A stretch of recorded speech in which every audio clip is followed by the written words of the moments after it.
Before the video starts, here's a quick shout out to Shubham, KD, Aman, Ashish and Ronak.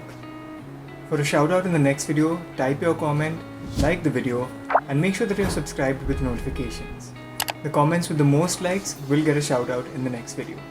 While 2020 hasn't been a great year for the world in general, on the motorcycling front, things haven't been so bad. Companies have started to introduce rider electronic aids, TFT color displays, and a whole lot of other gizmos that have made motorcycling a lot more enjoyable, though we haven't been riding as much. The last time Royal Enfield launched a new motorcycle around this time of the year was during Rider Mania when they introduced the 650 Twins to the world. They were received well by not only the core Royal Enfield enthusiasts, but also by other potential customers who may have previously not looked at having a Royal Enfield in their garage. It was a step forward not just in terms of refinement, but also with the possibility of attracting new customers. So when Royal Enfield teased the world with the launch of the Meteor, expectations were high. Spy images started to emerge, renders, speculation, and a whole bunch of hype started to build up because of it. And when the Meteor was finally launched, the comment section and the initial reviews and posts about the motorcycle was the best place to gauge how the motorcycle was received. Here are some of the comments that stood out.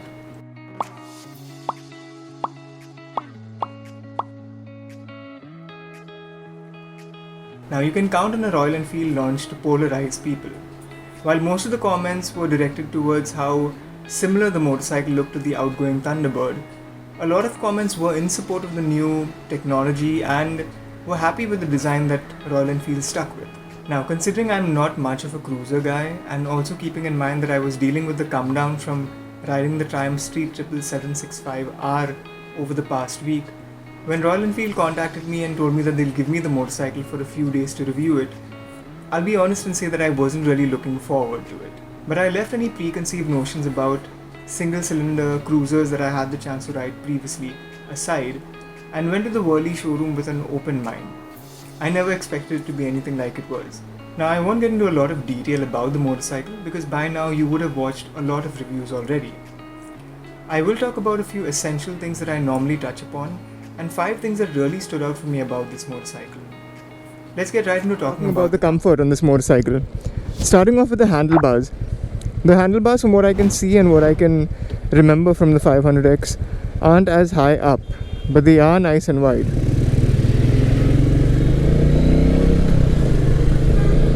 And because of that, you get a nice amount of leverage when you want to counter-steer the motorcycle.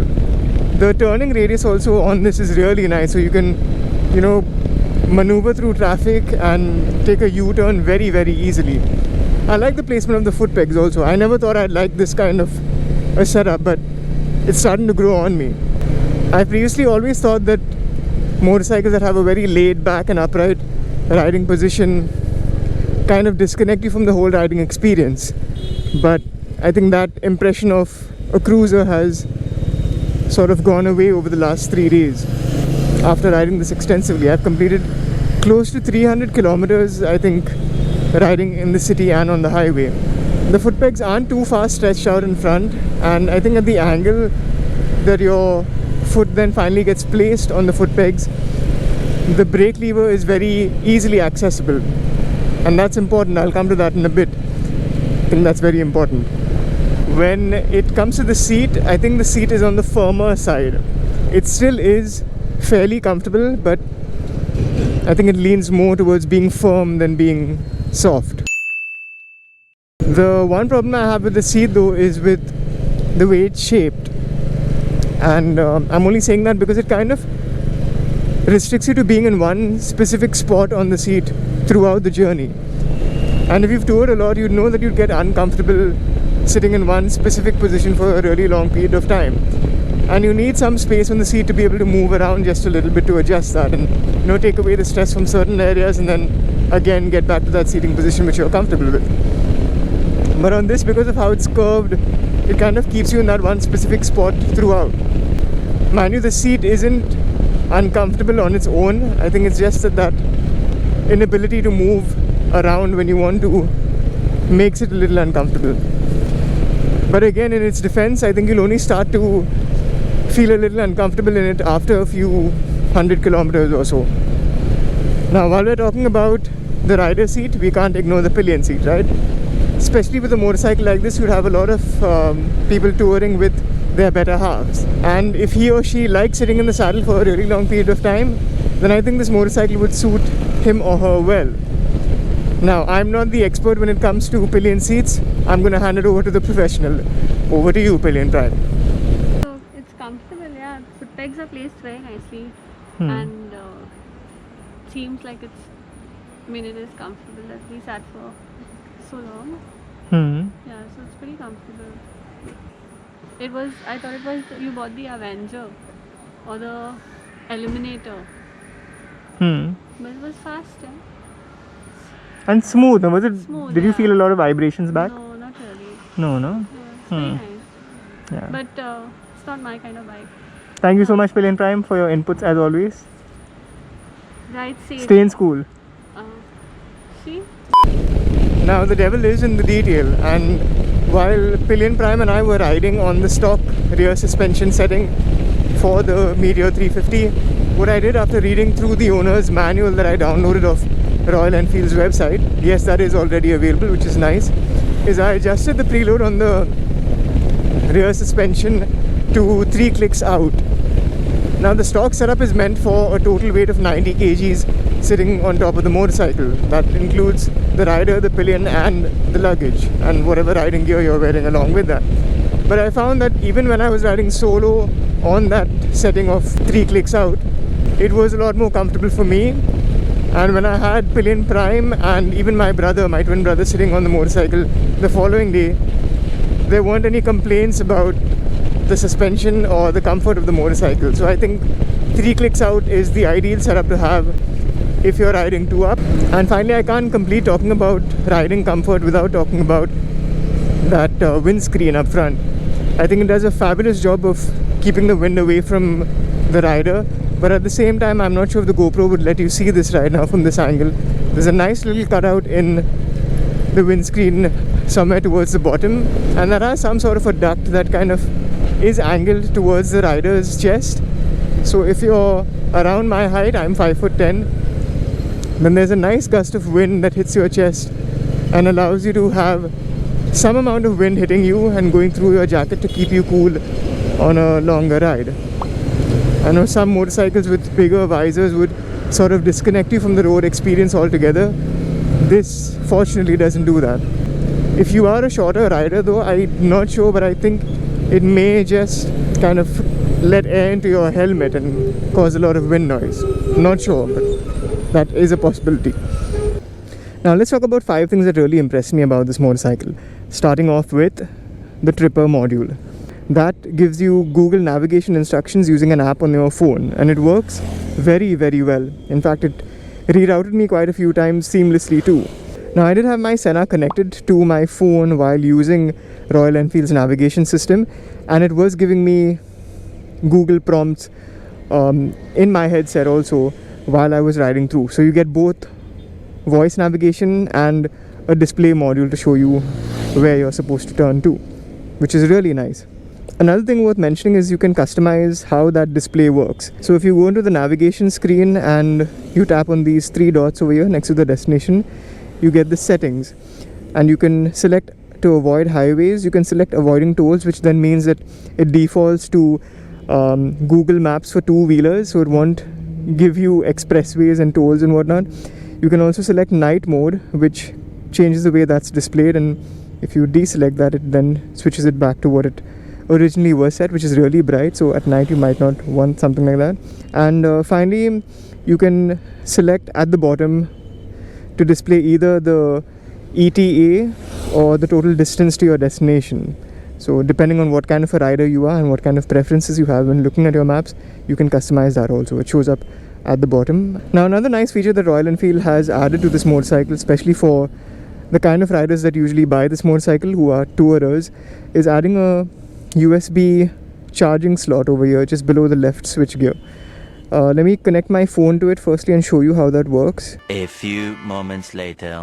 Yeah, so after the customary struggle of getting any USB cable into a USB port, this one is a little more difficult because of this spring-loaded cover that comes with it, I guess to keep it waterproof.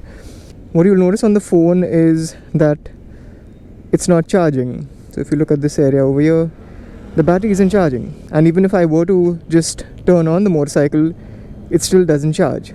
What you need to be doing is turning on the ignition. And when that happens, you'll see a charging icon show up on the top right hand corner. So the chances of someone draining your battery when the motorcycle is parked is really slim. What Royal Enfield have also added to the display module is this eco gear indicator.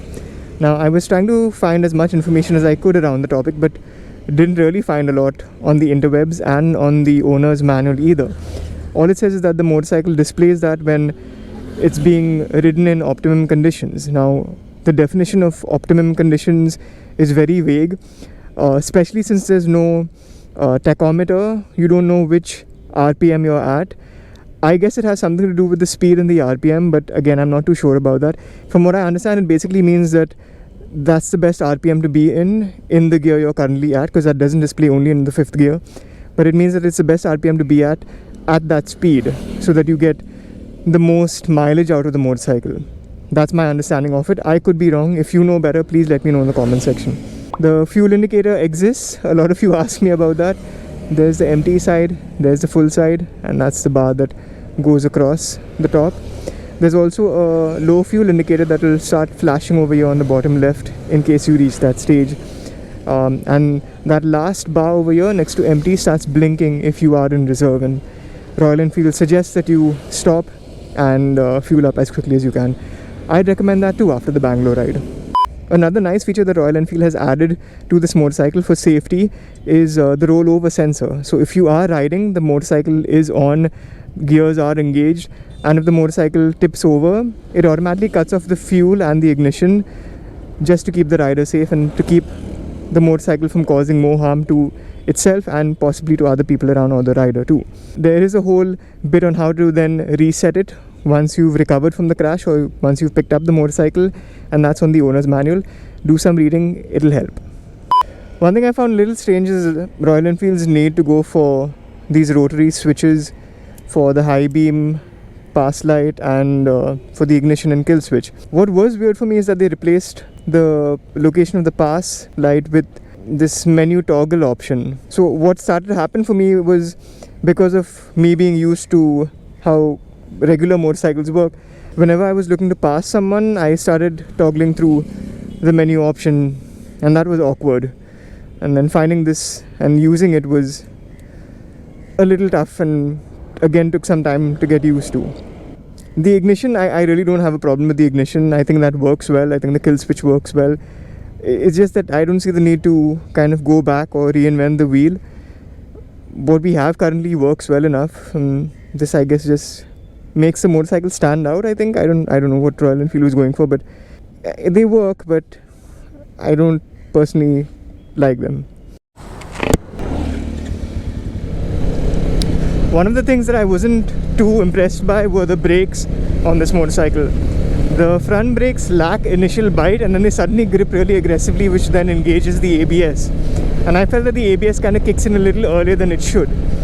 The rear brake is a lot more effective, and from the research I've done, I've kind of come to understand that you need to be using the rear brake a lot more on a cruiser than the front brake.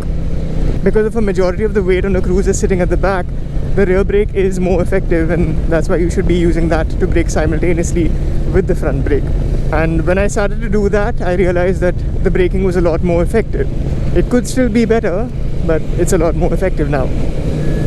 Now, when it comes to vibrations, I think it's a case of a lot of reviews continuously saying that there's no vibrations, there's less vibrations whenever there's a new Royal Enfield motorcycle released.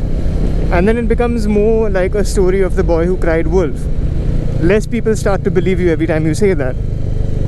But on this, I can guarantee you that you will feel the difference from the previous Thunderbird to the Meteor. Now, my brother, who rides a Royal Enfield Himalayan BS3, was sitting pillion with me the other day, and he thought that the motorcycle was really, really refined too. In fact, whenever I was engaging the clutch, he said that he felt like the motorcycle was switched off. It was that smooth.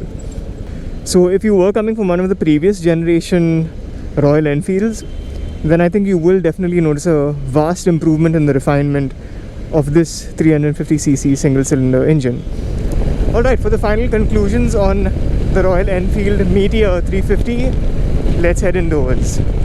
Now I know that there were a lot of complaints about Royal Enfield not including an LED headlamp and indicators, and I personally felt that those circular mirrors made it seem like everything behind me was a lot closer than it actually was, even though it didn't come with that standard meatloaf disclaimer on the mirrors. But the headlight worked well during my rides at night, and ask yourself how many Royal Enfield riders who you know only keep their stock headlight and don't add auxiliary lights to them. At least on the guys that tour, that is. And that brings me to my final 2 points.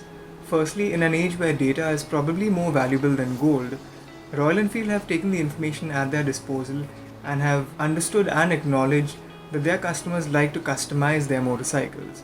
So they've taken advantage of it using the Make It Yours app and website and have allowed their customers to now customize their motorcycles right out of the showroom. Something a lot of other manufacturers can learn from, and a few manufacturers are doing right now. But secondly, and I spoke about this briefly on my Instagram page, these subtle changes to classic motorcycles to make them more modern kind of take away from the classic charm that most Royal Enfield riders would have picked up their motorcycles for in the past. Now don't get me wrong, I think what Royal Enfield is doing with their current generation of BS6 motorcycles is brilliant. In fact, I think that it could have saved another global classic motorcycle manufacturer from having to rethink their approach in India. But the real question here is, where does a classic motorcycle enthusiast draw the line between a classic motorcycle, a modern take on a classic motorcycle, and then a classic take on a modern motorcycle? I guess only time will tell.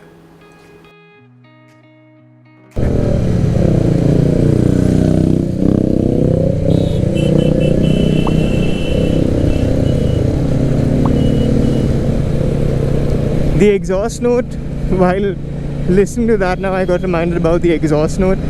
Okay, panning in 3, 2, 1. Hello, Pillion Prime. Hello, bonjour, good day, Como estat? guten tag, konnichiwa, namaste. It's not my kind of bike.